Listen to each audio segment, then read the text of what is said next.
খালিদিনা ফিহা, সেখানে দীর্ঘকাল থাকবে। উলাইকা হুম শাররুল বারিয়া, তারা সৃষ্টির মধ্যে নিকৃষ্ট। দেখেন আল্লাহ কত সুন্দর করে নরম করে বলেছেন। আল্লাহ নবীকে বলেছেন লাস্তা আলাইহিম বিমুসাইতির, নবী মানুষকে পিটিয়ে দ্বীনের পথে আনার জন্য আপনাকে পাঠাই নাই, আপনাকে দারোগা করে পাঠাই নাই। তাহলে কি করে পাঠিয়েছেন? ইল্লা বালাগাম মিনাল্লাহ, আপনি শুধু মানুষের কাছে পৌঁছায় দেন যে এটা আল্লাহ বলেছেন সেটা। তো আমরা আপনাদেরকে জানাতে চাচ্ছিলাম দীর্ঘদিন থেকেই এটা আল্লাহর পথ, এটা রাসূলের পথ, এটা ঈমানের পথ, এটা মুত্তাকিদের পথ।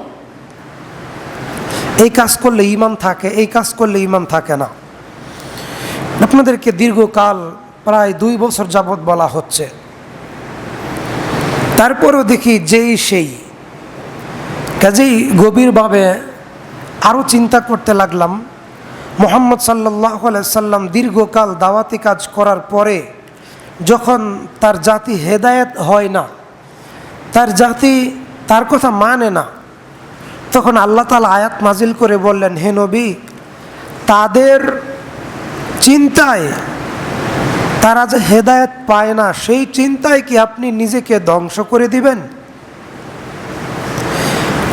আপনার জাতি যে আপনার দাওয়াত মেনে নিচ্ছে না, এজন্য কি আপনি নিজেকে ধ্বংস করে দিবেন?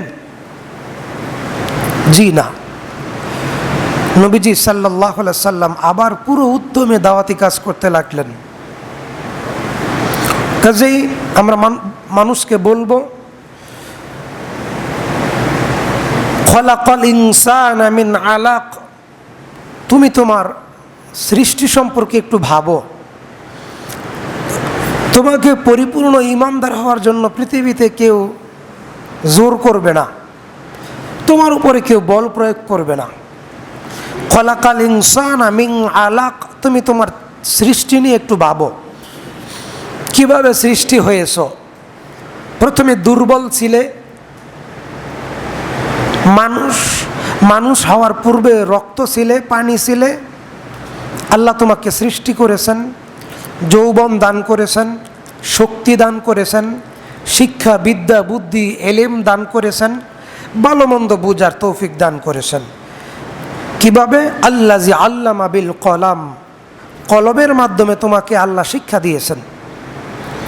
শিক্ষা দেওয়ার পরে তিনি বলছেন, ইন্নাল্লাযিনা কাফারু, যারা কুফরি করে, মিন আহলিল কিতাব, কোরআন তাদের কাছে থাকার পরেও, ওয়াল মুশরিকিন, শিরিককারীদের অন্তর্ভুক্ত হয়, ফি নারি জাহান্নামা, তারা জাহান্নামে যাবে, খালিদিনা ফিহা, তারা সেখানে থাকবে দীর্ঘকাল।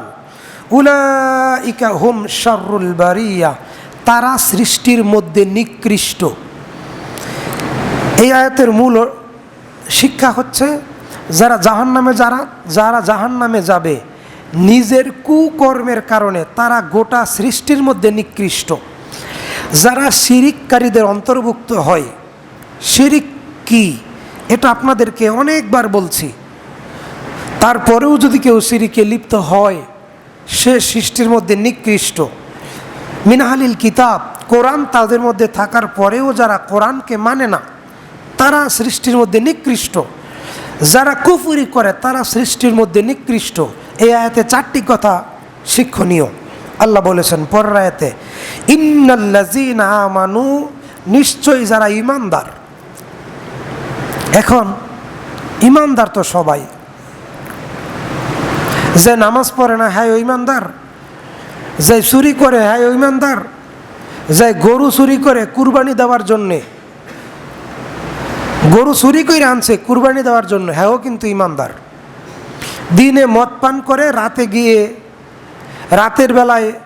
দিনের বেলায় মদ পান করে, আবার রাতের বেলায় অন্যায় অশ্লীল কাজ করে, তারাও কিন্তু ঈমানদার। আল্লাহ তাদেরকে ঈমানদার থেকে বের করে দেন নাই, আল্লাহ যেহেতু বলেছেন ইয়া আইয়ুহাল্লাযিনা আমানু, হে ঈমানদারেরা, আল্লাহ বলেছেন যারা মদ খাও তারা ঈমানদার না, এটা আল্লাহ বলেননি। আল্লাহ বলেছেন ইয়া আইয়ুহাল্লাযিনা আমানু, হে ঈমানদারেরা, আল্লাহ এটা বলেছেন। আল্লাহ সম্মান করেছেন। পাপ করার পরেও যদি আল্লাহ সম্মানিত করে তাহলে অবশ্যই এটা ভালো, কল্যাণ। যেহেতু আল্লাহ বলেছেন ইন্নাল্লাযিনা আমানু, যারা ঈমান এনেছে, ওয়া আমিলুস সলিহাতি, যারা নেক আমল করেছে, উলাইকা হুম খয়রুল বারিয়া, তারা সৃষ্টির মধ্যে শ্রেষ্ঠ। যারা ঈমান এনেছে, নেক আমল করেছে, তারা সৃষ্টির মধ্যে শ্রেষ্ঠ। আল্লাহর কথা অনেক সহজ, অনেক কল্যাণময়। সম্মানিত প্রিয় হাজিরিন, একটা লোক যদি চুরি করে সে কাফের, এ কথা হাদিসে নাই।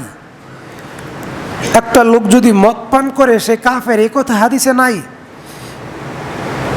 একটা লোক যদি জেনা করে সে কাফের, এই কথা হাদিসে নাই। হাদিসে আসছে যে ব্যক্তি নামাজ ছেড়ে দেয় সে ব্যক্তি বড় কাফের, স্পষ্ট কাফের।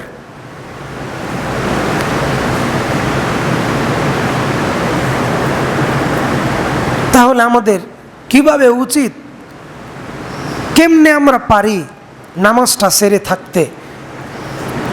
অথচ রব্বুল আলামিন আমাদেরকে সকালবেলায় নাস্তা খাওয়ান, দুপুরের খাবার খাওয়ান, রাতের বেলায় খাবার খাওয়ান, সারা দিন অসংখ্যবার শ্বাস নেওয়ার, শ্বাস গ্রহণ এবং বর্জন করার সুযোগ দেন, অক্সিজেন নামক নিয়ামত দিয়ে দিয়েছেন। আমরা কেমনে পারি নামাজ ছেড়ে দিতে? আবার আল্লাহর দুশমনি করি, আল্লাহর সাথে বিরোধিতা করি। আল্লাহ তাআলা বলেছেন জাযাউহুম ইনদা রাব্বিহিম, ইন্নাল্লাযিনা আমানু, যারা ঈমান এনেছে, ও আমিলুস সলিহাত, নেক আমল করেছে, উলাইকা হুম খয়রুল বারিয়া, তারা সৃষ্টির শ্রেষ্ঠ।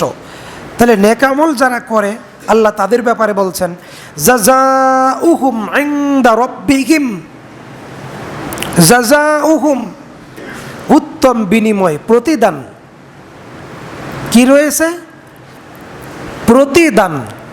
কি প্রতিদান? নেক আমলের বিনিময়। কি বিনিময়? জান্নাত। কি বিনিময়?